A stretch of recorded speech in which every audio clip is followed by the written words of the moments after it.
मेरा प्रश्न यह है कि जो आज जो भगवत गीता सत्र में विज्ञानी की बात हुई है, विज्ञान की बात हुई है, तो उसमें क्या वो विज्ञानी नहीं जो विज्ञानी नहीं है, क्या वो अज्ञानी कहलाएगा?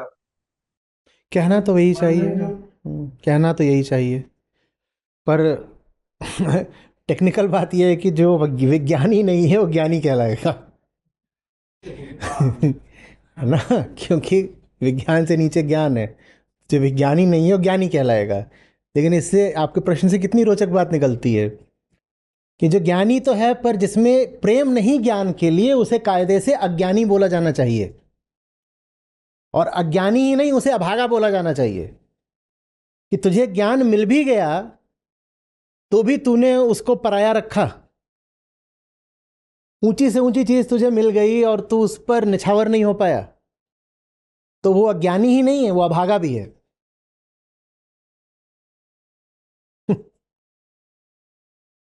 ज्यादातर लोग माने जो ज्ञानी है सिर्फ प्रेम विहीन ज्ञानी। जैसे हम कहते हैं ना कि ज्ञान के बिना भक्ति क्या होती है? अंध भक्ति होती है। वैसे ही प्रेम के बिना ज्ञान क्या होता है? वो वास्तव में अज्ञान होता है। क्योंकि जिंदगी में तो आया नहीं है, यहां खोपड़े में मचल रहा है। और खोपड़े में गुलाम किसका है? वो अहंकार का। उसका इस्तेमाल ऐसे ही होगा कि हाँ भाई चल पानी भर के ला, हाँ भाई चल उसको थोड़ा दबाना है, तो दो चार उसको कुछ उक्तियां, श्लोक, जुमले कुछ मार दिए। यही इस्तेमाल होता है ज्ञान का। जैसे आप लोग कहते रहते हो ना बार बार कि ज्ञान इतना हो गया है, पर घर वालों को समझाते हैं तो हमारे मुंह पे फूंक मार के चले जाते हैं। बेचारे, बड़ी दुर्दशा है हमारी गीता कम्युनिटी की। देखिए, एक बता रहे, वो मैं समझा रहा था बहुत गंभीरता से। उसके बाद जिनको समझा रहा था वो मेरे पास आए, मेरी नाक पे ऐसे मारा टुक, और चले गए। बोले आधे घंटे तक मैंने पूरी जान लाए गंभीरता से समझाया, और ये मिला। क्योंकि बेटा, उन्हें तुम्हारी जिंदगी में उस ज्ञान के प्रति निष्ठा नहीं दिख रही है।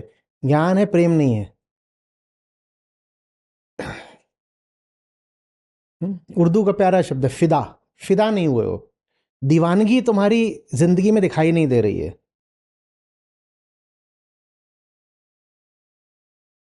हम्म नाच नहीं पा रहे हो वे भीतर से।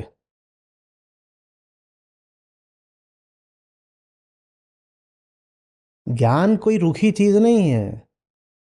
ज्ञानियों ने कहा है कि वो जैसे सुरा है, मदहोशी ले आ देती है जीवन में। वो मदहोशी तुम्हारी जिंदगी में किसी को दिख नहीं रही है, तो तुम रूखे रूखे दूसरों को गीला करने की कोशिश कर रहे हो। और तो दूसरे फिर आते हैं तुम्हारे पास, है तुम्हें ध्यान से देखते हो, बड़ी बेइज्जती है, घनी इंसल्ट है भाई।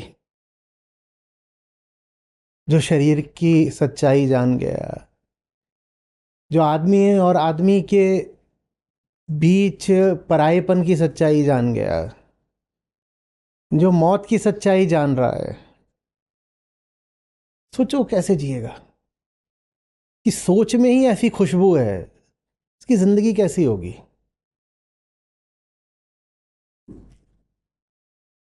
जब वो जिंदगी दिखाई देती है ना, तो फिर लोग सुनते हैं। जानने वाले ही नहीं, अनजाने लोग भी सुनते हैं। पूछ के ही नहीं, छुप छुप के भी सुनते हैं।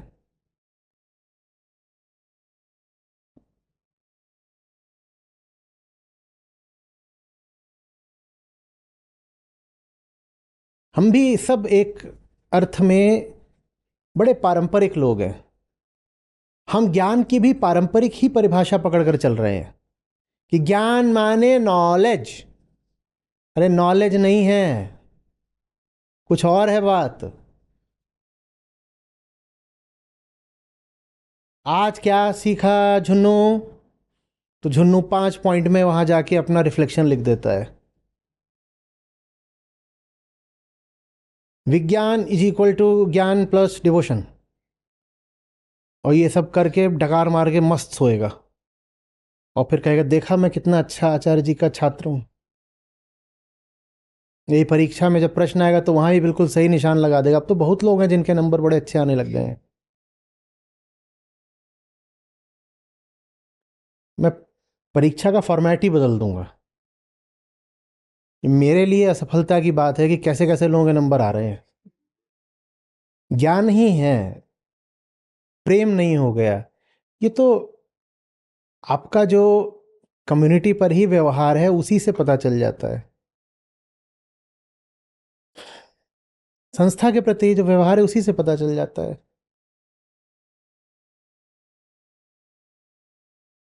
ये जितने लोग हैं जो 4-5 दिन बीतने के बाद, ब्लॉक होने के बाद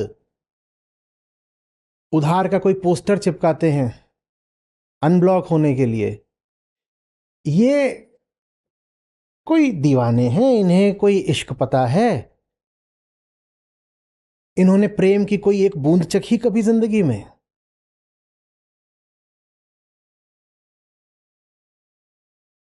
ये जानते भी हैं मदहोशी चीज क्या है। क्या करना, छोड़िए। आपका क्या होगा जनाबे अली। हम्म। आप में जितने लोग हों जो यहां सिर्फ सुनने आए हैं और नॉलेज इकट्ठा करने आए हैं, मैं सबको सावधान करे देता हूं, कुछ नहीं पाओगे।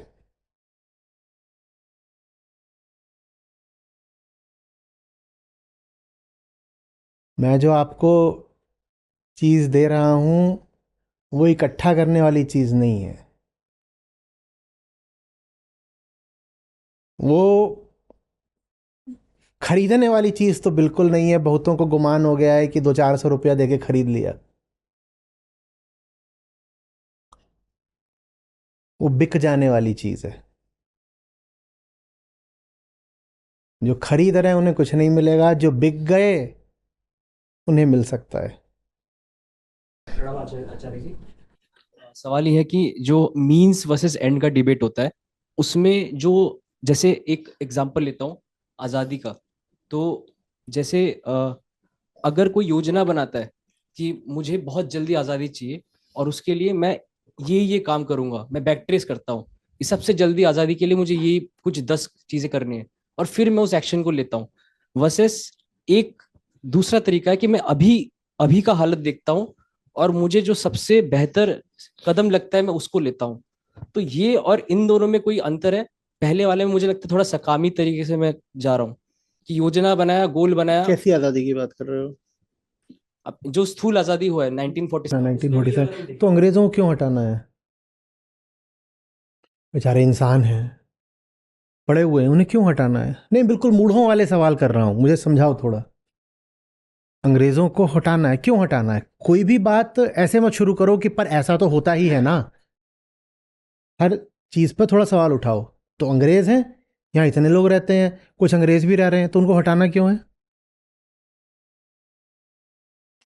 हम समझना चाहते हैं, इसी से हमें आज़ादी का अर्थ स्पष्ट होगा। हम समझना चाहते हैं हमें अंग्रेजों को क्यों हटाना है, बताओ। एक दमनकारी, एक शोषण। किसका दमन हो रहा है? ये कह रहे हैं अंग्रेजों को इसलिए हटाना है क्योंकि अंग्रेज दमन करते हैं। किसका दमन कर रहे हैं? वेदांत पूछेगा किसका दमन हो रहा है? जो आम जनता है। आम जनता है। आम जनता का क्यों हो रहा है दमन? मुट्ठी भर अंग्रेज हैं, आम जनता पर छाए हुए हैं, कैसे दमन हुआ जा रहा है? कलेक्टिव माइंड में अज्ञान फैला हुआ है। ठीक है ना? क्योंकि ये जो लोग हैं ये सबसे पहले तो आपस में एक दूसरे का भयानक दमन कर रहे हैं, ये अपना भी दमन कर रहे हैं। यूं ही तो जब आप आजाद हुए हो ना तब भी आप 40-50 करोड़ के देश थे। यूं ही तो इतने करोड़ लोग गुलाम नहीं बन गए ना, कोई वजह है। और वो वजह अंग्रेज लेकर के नहीं आए हैं, वो वजह अंग्रेजों के आने से बहुत पहले से मौजूद है। ठीक है ना? और दमन का मतलब होता है मुझे उस आदमी को बचाना, इसका दमन हो रहा हो। करुणा तो यही है ना? करुणा तो यही है। नहीं तो अंग्रेज तो आज ही मौजूद है। इतने सारे एम्बेसीज हैं वहां, सब बैठे हुए हैं, उनको भी जाओ, अंग्रेजों भारत छोड़ो, जाके वहां खड़े हो जाओ, जितने भी यूरोपियन एम्बेसीज हैं, और वहां क्विट इंडिया लेके खड़े हो जाओ। क्यों नहीं करते हो? क्योंकि आज वो तुम्हारा दमन नहीं कर रहे हैं। वरना हमें अंग्रेजों की खाल से थोड़ी कोई समस्या थी, हमें इस बात से समस्या थी कि जो आदमी हमें दिखाई दे रहा है, इस आदमी को इसकी संभावना पाने से रोका जा रहा है, ना उसे पढ़ने दिया जा रहा है, ना लिखने दिया जा रहा है, उसका पैसा लेकर के इंग्लैंड भेज दिया जा रहा है। ये समस्या थी ना सारी हमारी, ये थी ना। तो मेरी ये समस्या है, तो मैं इसी को केंद्र में रख करके अपना आजादी अभियान चलाऊंगा। मैं फिर ये नहीं कहूंगा कि एक गोरा आदमी मैंने भगा दिया तो मैं आजाद हो गया। आप तो आज गोरों को आमंत्रित करते हो, बहुत खुश हो जाते हो, आप कहते हो प्लीज प्लीज एफडीआई लेके आओ, एफडीआई लेके आओ। गोरों का निवेश चाहिए ना, और जब निवेश आता है तो अक्सर गोरे भी आते हैं, तब तो बहुत अच्छा लगता है, देखो गोरे आ गए, गोरे आ गए। तो गोरों की खाल से तो हमें समस्या नहीं थी ना, हमारे साथ कुछ गलत हो रहा था, हमें इससे समस्या थी। तो मेरा पूरा जो स्वतंत्रता संग्राम है वो इस बात पर आधारित होगा कि भारतीयों के साथ कुछ गलत नहीं होना चाहिए। वो जो गलत हो रहा है उसको रोकने के लिए यदि अंग्रेजों से सत्ता लेना आवश्यक है तो मैं वो भी करूंगा, और उसके लिए अगर ये भी जरूरी है और ज्यादा जरूरी है कि भारतीयों की चेतना जागृत की जाए, तो मैं उसको और ज्यादा महत्व दूंगा। नहीं तो गोरे मालिक के हाथ से उठा करके भूरे मालिक के हाथ में तुमने सत्ता दे दी, तो भी जो भूरे गुलाम हैं वो तो गुलाम के गुलाम ही रह गए ना, या कुछ बदल गया उनका?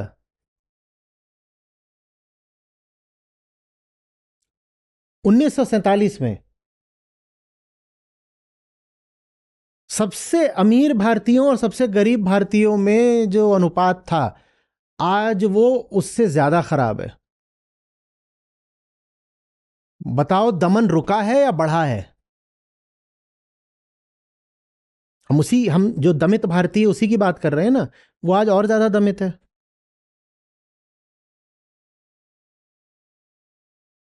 अब क्या करें?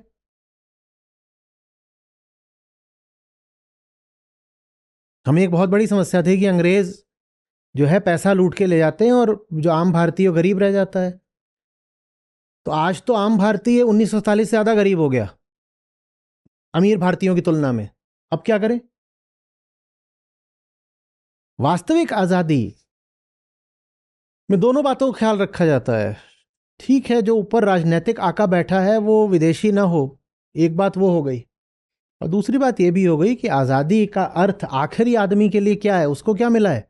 तो योजना का योजना तो बनाओगे, पर योजना किसी उद्देश्य के लिए बनाई जाती है ना। योजना का उद्देश्य बस ये नहीं हो सकता कि दिल्ली में जाकर के हमारा बंदा बैठ जाए। योजना का उद्देश्य ये होगा कि ये सब जो आम भारतीय हैं इनका क्या होने वाला है। जब बात होने लग गई कि अब अंग्रेज चले जाएंगे और भारतीयों के हाथ में सत्ता दे दी जाएगी, तो न जाने कितने विद्वानों ने कहा कि रुको, पहले समझने दो कि वो सत्ता किस तरह से दी जाएगी, किसके हाथ में दी जाएगी, उस सत्ता का होगा क्या। और ये सब लोग जो ये सवाल उठा रहे थे, ये कोई राष्ट्रद्रोही लोग नहीं थे, ये बड़े से बड़े राष्ट्र प्रेमी थे, पर ये सवाल पूछ रहे थे। कह रहे थे इतना ही काफी नहीं कि अंग्रेज भाग गए, उसके बाद यहां होने क्या वाला है वो तो बता दो। क्योंकि अंग्रेजों के आने से पहले और जबरदस्त और भयानक दमन की प्रक्रिया चलती थी भारत में, तभी तो युद्धों में भारत को इतनी हार मिली। कि अंग्रेज तो चले जाएंगे, पर कहीं ऐसा तो नहीं कि अंग्रेजों के जाने के बाद जो पुरानी शोषणकारी व्यवस्था थी वो वापस आ जाएगी, कहीं ऐसा तो नहीं। अगर तुम गौर से देखोगे तो सच्चाई यह है कि जब अंग्रेज आए तब भारत में स्त्रियों की जो हालत थी वो उससे बदतर थी कि जब अंग्रेज भारत छोड़ के गए। सती को अंग्रेजों ने रोका है, महिलाओं को पढ़ने का अधिकार अंग्रेजों ने दिया है, बाल विवाह और बहु विवाह पर कुछ हद तक अंकुश अंग्रेजों ने लगाया है। तो बताओ, महिलाओं के लिए आजादी का क्या अर्थ है? हाँ बिल्कुल, अंग्रेजों को भारत पर राज नहीं करना चाहिए, भारतीय सक्षम है अपने ऊपर राज करने में, बिल्कुल। बहुत अजीब बात है ये कि वहां से चंद द्वीपों से कुछ गोरे लोग आकर के इतने सारे 50 करोड़ भारतीयों पर राज कर रहे हैं, बिल्कुल नहीं होना चाहिए। लेकिन इसके विकल्प में हमें कौन सी व्यवस्था चाहिए, हमें इस पर भी तो विचार करना पड़ेगा ना। या सिर्फ उनको भगा देने से हो जाएगा? उनको भगा दो और फिर वही पुरानी स्थितियां आ गई तो क्या करोगे बोलो? तो वो सब भी सोचना पड़ता है। यही बात दलितों की हालत में बारे में कही जा सकती है। कितने अधिकार थे जो उन्हें अंग्रेजों के ही समय में मिले हैं।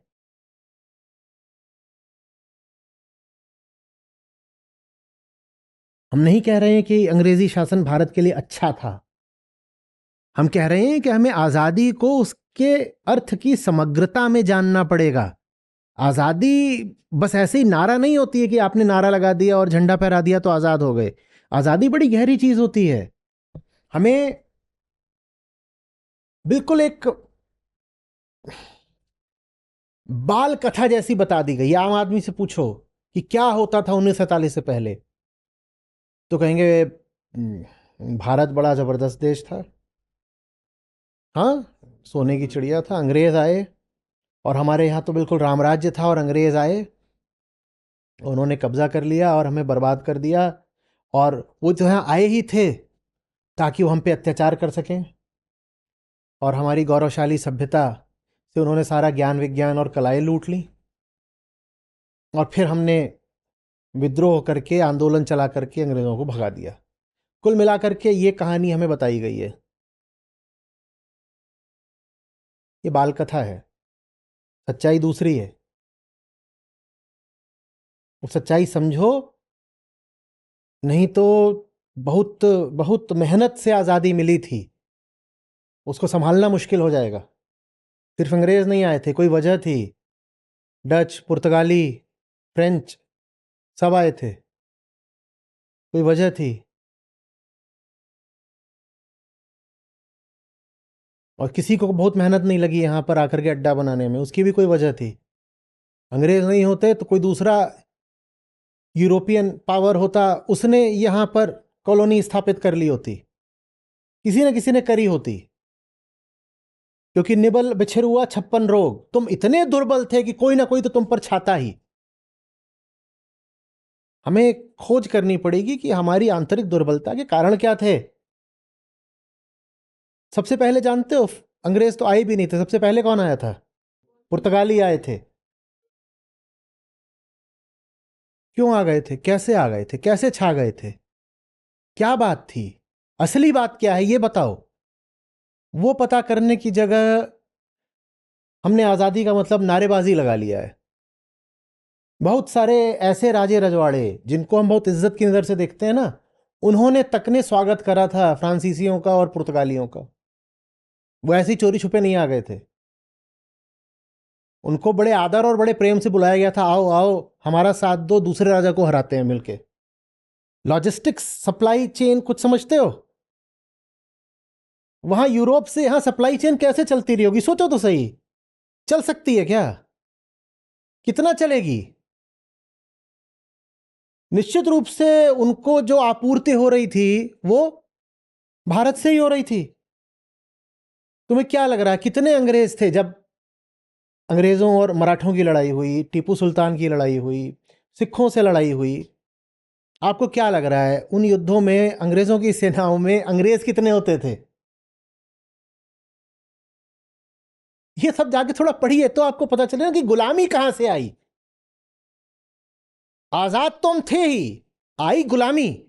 और गुलामी कहां से आई हम ये समझना नहीं चाहते, स्वीकार नहीं करना चाहते, क्योंकि उससे हमारे अहंकार को ठेस पहुंचती है। और ये भी नहीं कि जिन्होंने अंग्रेजों का साथ दिया वो सब के सब बड़े नालायक और दुष्ट लोग थे। वो सताए हुए लोग थे उनमें से बहुत सारे, वो शोषित लोग थे बहुत सारे जिन्होंने अंग्रेजों का साथ दिया, अंग्रेजों का, दूसरी ताकतों का। उन कारणों को बरकरार मत रखो।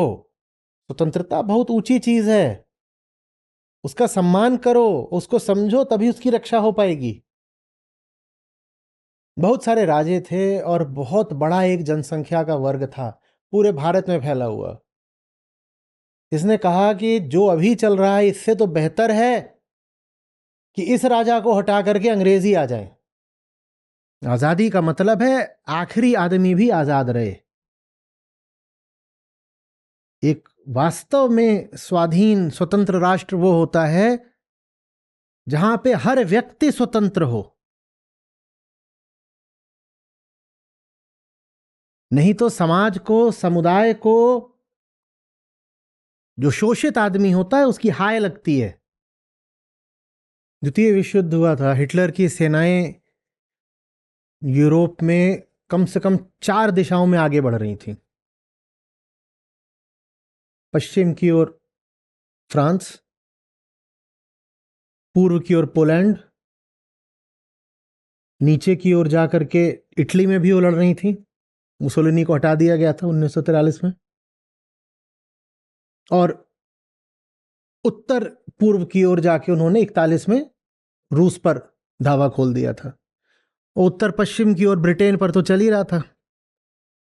इतनी दिशाओं में लड़ रही थी और हर दिशा से नतीजे अलग अलग मिल रहे थे। जानते हो ये जो अलग अलग नतीजे थे, इनमें एक बड़ा महत्वपूर्ण तत्व क्या था? जहां जर्मन सेनाएं जा रही थी वहां के लोग अपनी सरकार से कितने खुश थे।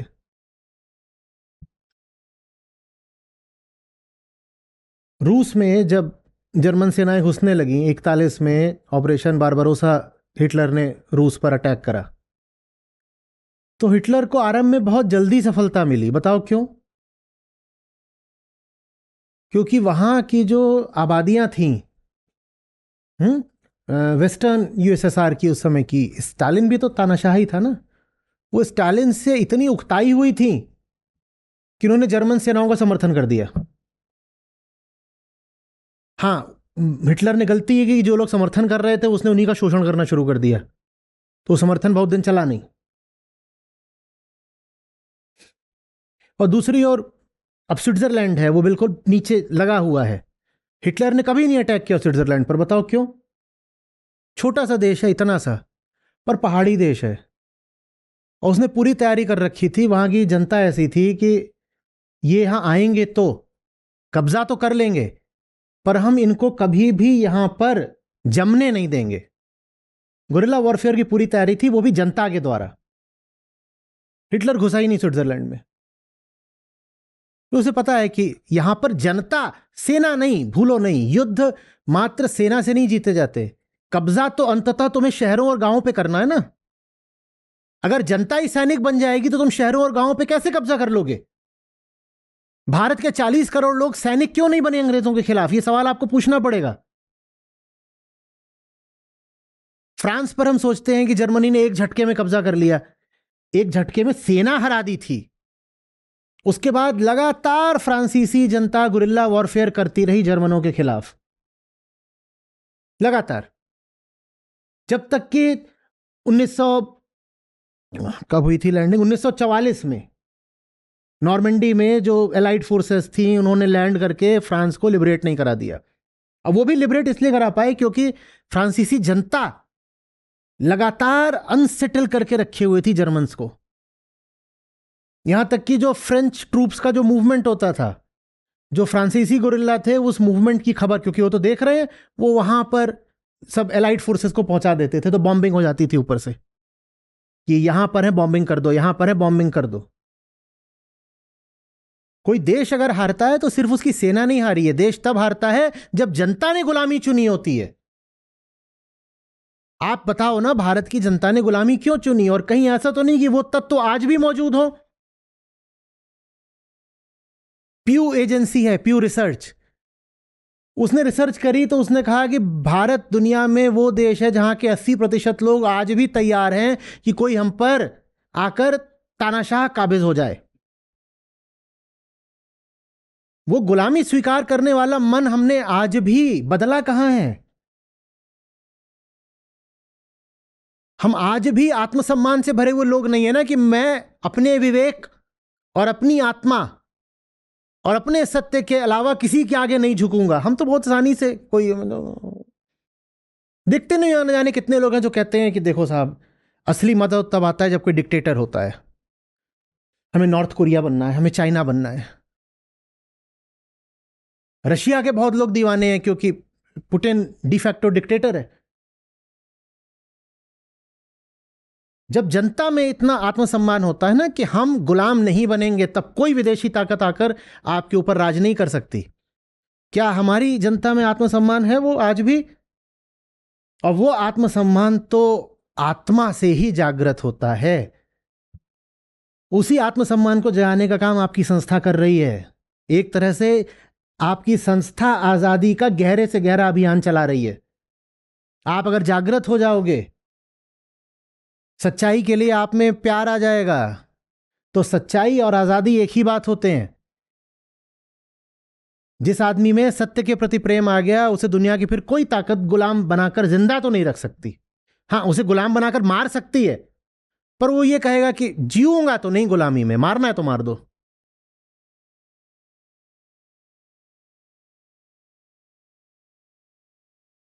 अरे बात समझ में? आप पढ़िएगा, जो सीज ऑफ लेनिनग्राद था और सीज ऑफ मॉस्को, ये दोनों पढ़िएगा।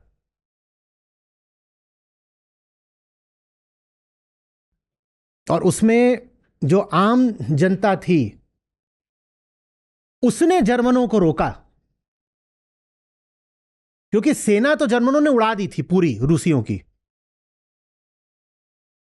और मालूम है कैसे रोका था?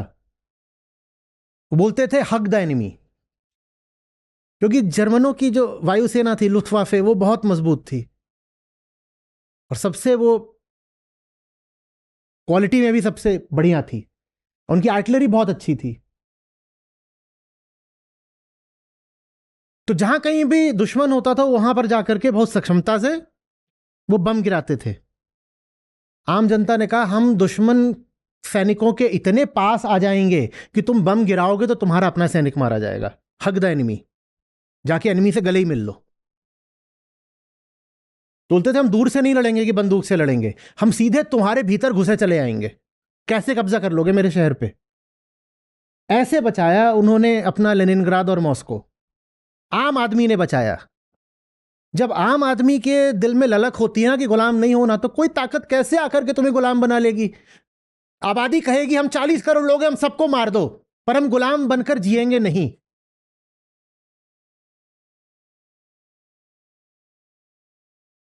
मार दो, हम सबको मार दो। तुम्हें कब्जा करना है ना भारत पे, पूरे भारत के एक एक आदमी को मार दो, कर लो अंग्रेजों कब्जा, हम जिएंगे तो नहीं। आपको क्या लगता है सेकेंड वर्ल्ड वॉर में सबसे ज्यादा कौन लोग मरे थे? रूसी। रूसी कौन? रूसी सिविलियंस। रूसी सिविलियंस। हिटलर को अमेरिका, ब्रिटेन, इन्होंने बाद में हराया है। हिटलर को सबसे पहले रूसी सिविलियंस ने हटाया है। बर्लिन में भी एलाइड फोर्सेस पश्चिम की दिशा से नहीं घुसी थी, पूरब से घुसी थी। जर्मन सेना को खदेड़ते खदेड़ते रूसी सीधे बर्लिन में घुसाए 1945 में। सबसे ज्यादा रूसी सिविलियंस मरे हैं। रूसी सैनिक नंबर 1 पे आते हैं, रूसी सिविलियंस नंबर 2 पे आते हैं रूसी सैनिक। सिविलियंस ने कहा हमें गुलामी चाहिए ही नहीं, हमें नहीं चाहिए। क्या भारतीय सिविलियन ये तैयार था कहने को कि हमें गुलामी नहीं चाहिए? भगत सिंह का केस कौन लड़ रहा है? भारतीय। भगत सिंह के खिलाफ, मतलब भगत सिंह को फांसी कौन दे रहा है? भारतीय। ये हमारे सिविलियंस थे। भगत सिंह के पार्थिव शरीर के टुकड़े टुकड़े कौन कर रहा है? भारतीय। ये हमारे सिविलियंस थे। भारत में तो 95% लोग स्वतंत्रता संग्राम के कोई समर्थन में थे ही नहीं।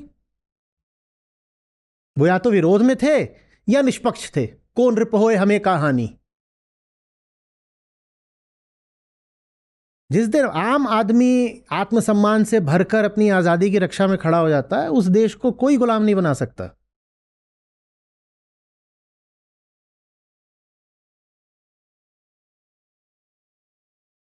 जर्मन मारते जा रहे हैं रूसी सैनिकों को, और एक के बाद एक नई डिविजन्स खड़ी होती जा रही हैं रूसी सैनिकों की। बताओ रूसी सैनिक कहां से आ रहे थे? वो सिविलियंस थे जो बिना ट्रेनिंग के, बहुत कम ट्रेनिंग के खड़े हो जाते थे, बोलते थे मैं सैनिक बनूंगा। कितने को मानेंगे? जर्मन जर्मन मार मार के थक गए।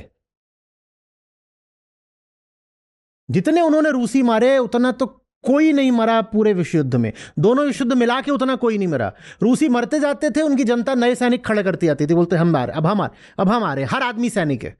बताओ कैसे हरा लोगे? उनकी टेक्नोलॉजी बेकार, उनकी ट्रेनिंग बेकार। जर्मनों के टैंक बेहतर हैं, जर्मनों के प्लेन्स बेहतर हैं, सब कुछ जर्मनों का बेहतर है। जीता रूस, क्योंकि वहां का आम आदमी गुलाम बनने को तैयार नहीं था।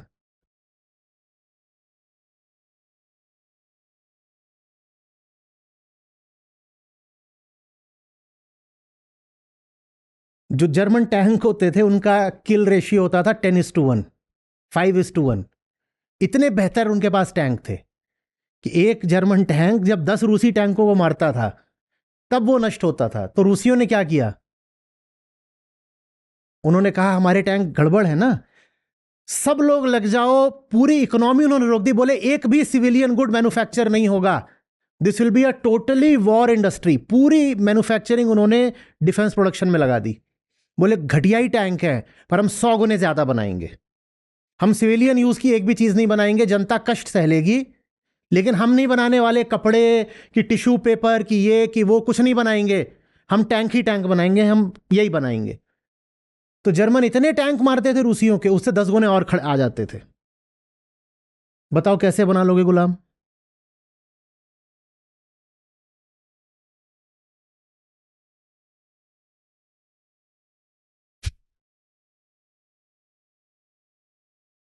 तो जब दोष अंग्रेजों पर देते हो ना कि अंग्रेजों ने आके हिंदुस्तानियों को गुलाम बना लिया, पूछना पड़ेगा हम 40 करोड़ लोग थे, हम बर्दाश्त कैसे करते रह गए? बात क्या थी? और कहीं वो बात आज भी मौजूद तो नहीं है? हुँ? एक कहानी है, नाम नहीं याद आ रहा उनका, रिमेंबर द रोजेज।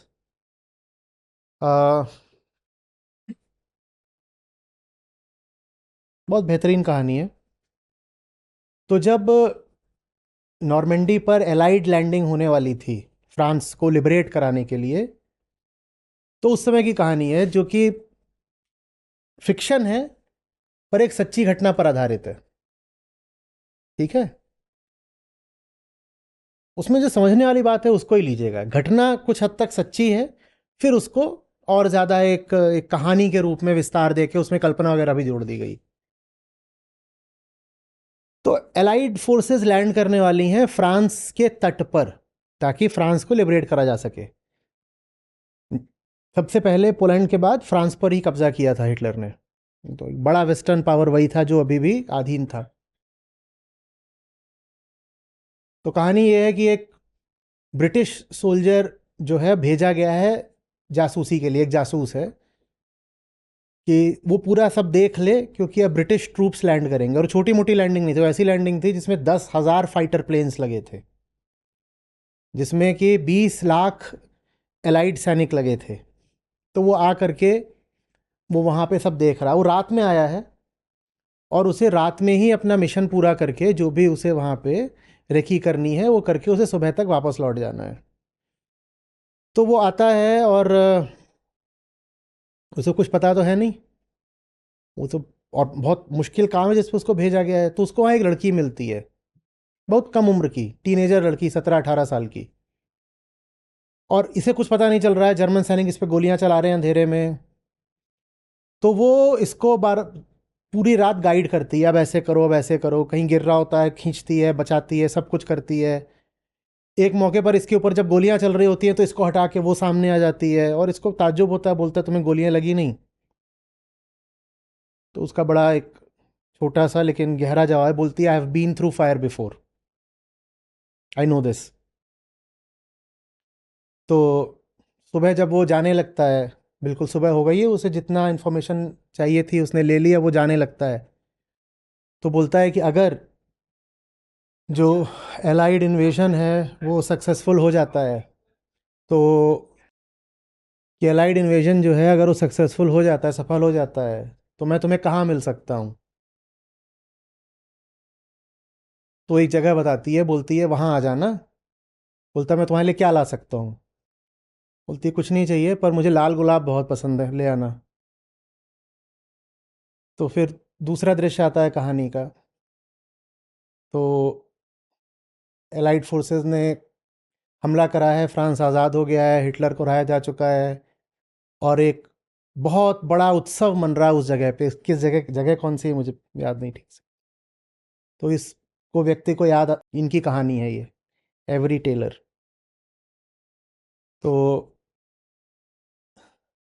ये वहाँ पहुँचता है और इस बार ये अपना सूट बूट पहन के आया है अपनी ओर से। तो ये एक जवान खूबसूरत लड़की से मिलने जा रहा है ना, अब ये सोल्जर नहीं है, और उसके लिए लाल गुलाब का पूरा गुलदस्ता ही लेके आया है।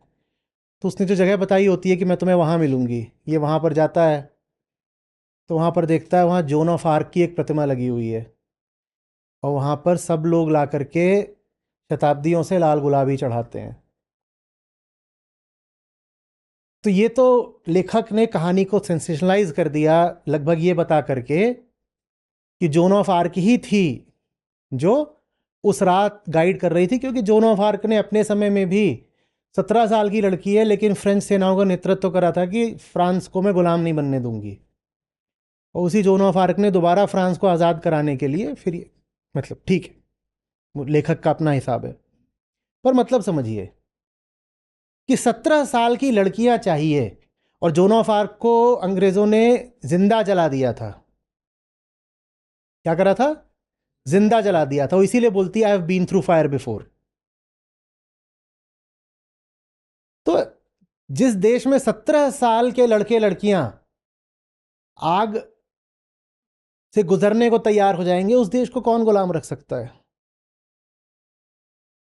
कोई रख सकता है? पर जहां 17 साल के लड़के लड़कियां आज़ादी का, मुक्ति का मतलब ही ना समझते हों, इंस्टाग्राम में मुंह डाले बैठे हों, जिनका कुल योगदान राष्ट्रीय जीवन में इतना हो कि काचा बादाम पर मटकाते हैं, तो क्या होगा वहाँ?